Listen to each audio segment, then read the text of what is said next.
And salutations, YouTube land. Pre-roll back at it. Not with an unboxing video. This is going to be more of a reveal. I'll explain. So,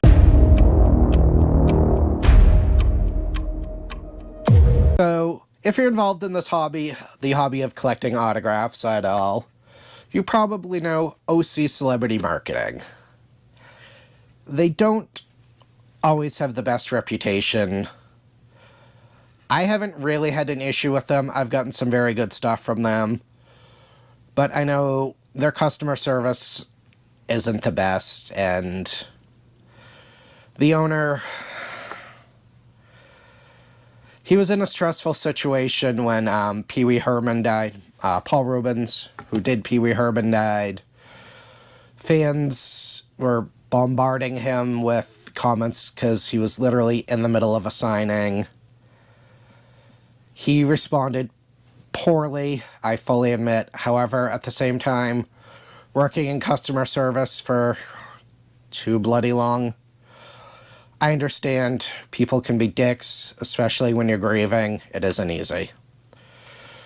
So, I decided to take a chance when he did a signing, because he has the exclusive with pretty much my favorite living actor and one of my favorite all-time.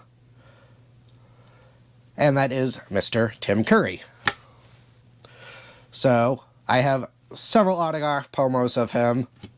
Didn't have a Funko because the Rocky Horror ones are incredibly expensive. Well, as you all know, the Funko market has gone in the last year or so. And I was able to snag a Frankenfurter Funko at a great price. So, I sent it in.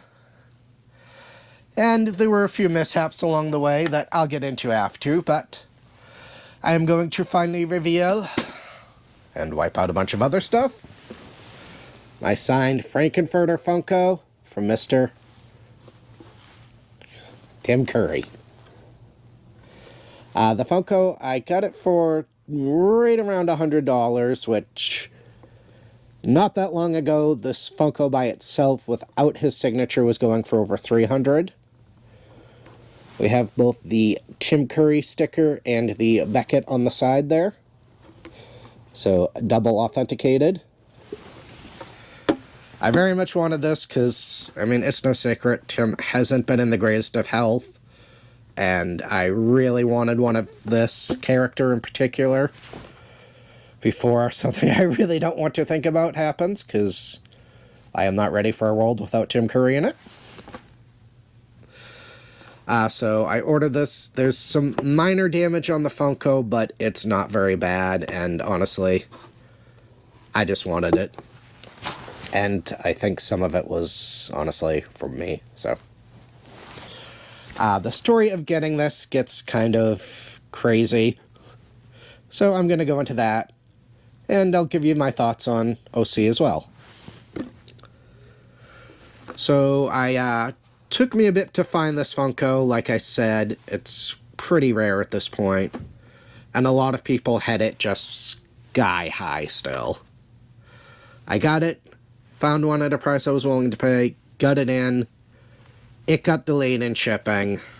Always freaking happens to me. So I got it, I had to get the stuff together to ship it.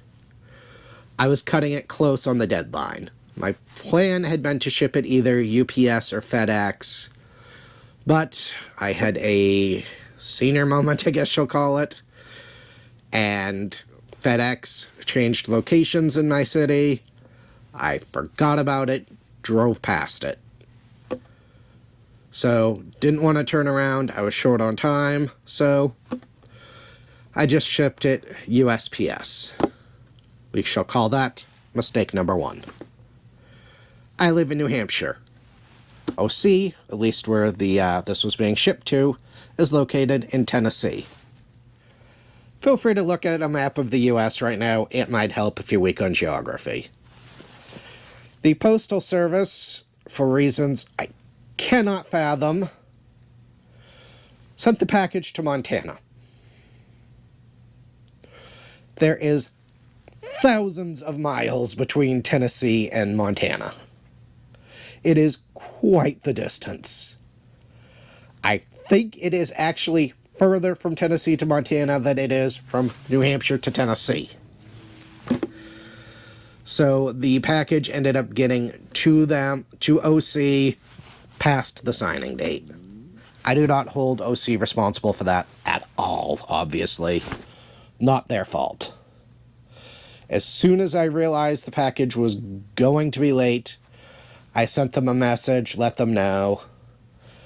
This is where they were good. They obviously got it done. I'm not going to complain, but their customer service wasn't great at responding to messages. And like, after I emailed them, it was a bit. I commented, they're like, oh, send us something through Messenger. So I wipe out Chomp.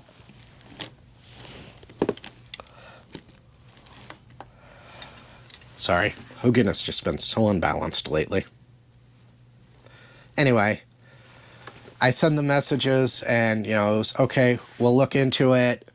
And then they asked the order number, which I had already given them, and they just had to scroll up to see it. I get it. I know customer service isn't easy, but I do knock them a little bit for that because they weren't great at communicating with me. What ended up happening is they had another signing coming up that they hadn't announced yet, so they couldn't say anything to me, and they were saving it for that. And honestly, the funny thing is, I didn't realize the signing had happened. I missed the news of it. And all of a sudden, I got word that the package had shipped. And I didn't know if they were just sending the box back to me unsigned or what. Which is why I didn't do an unboxing of it, because I had my son open it as soon as it got here, so he could check if it was signed for me. So yeah, communication, OC, work a little bit more on that, but I do appreciate they did go through a lot of effort to hold this and get it signed for me. So, and they shipped it like immediately when it was signed, so major props, major thank you for that. They took excellent care of it. It came in great, was shipped well. Just the communication. Work on that, guys, and I'll give you a solid A+. Right now, I'll give you an A- on this. But yeah, number one, never ship anything USPS, especially to Tennessee for some reason. Because right after this, I ordered a comic book from Tennessee, and for some reason, they shipped it to Arizona and then to New Hampshire. Which, once again, is about as far as you could send it and still say in the 48. I don't know what's going on with the USPS lately, but oi. Yes, I finally have my beloved Frankenfurter Funko Pop. Frankenfurter Funko Pop. That's kind of fun to say. Try it. Oh, wait a second. And I did buy a nice hard stack at one of my local comic shops I've been frequenting, as this is going to be a permanent piece of my collection. And I'm debating trying to get the others, but one of them is very difficult. I already have Brad. I'm not sure if he's visible. He's up there somewhere. Getting Riff Raff is difficult because Richard O'Brien just doesn't seem to do a lot of signings. So hey, OC, if you can get him for a signing, that'd be awesome. Or anyone else who might be out there. And Susan Sarandon's just expensive. But the others I think I can get. So I'm going to try. Actually, I'm going to do. There is no try. Yeah. Long story. I know most of you probably tuned out after you saw the Funko. Thank you to those who stuck around. If you stuck around, let me know in the comments. I'm actually kind of curious. So, have you guys had... What have your experiences? I know OC's had a bad rap. I'm going to say they've turned the corner and they're doing better. They just need to get that communication thing down. Yeah. As always, be excellent to each other. Party on, dudes. And remember, don't dream it, be it.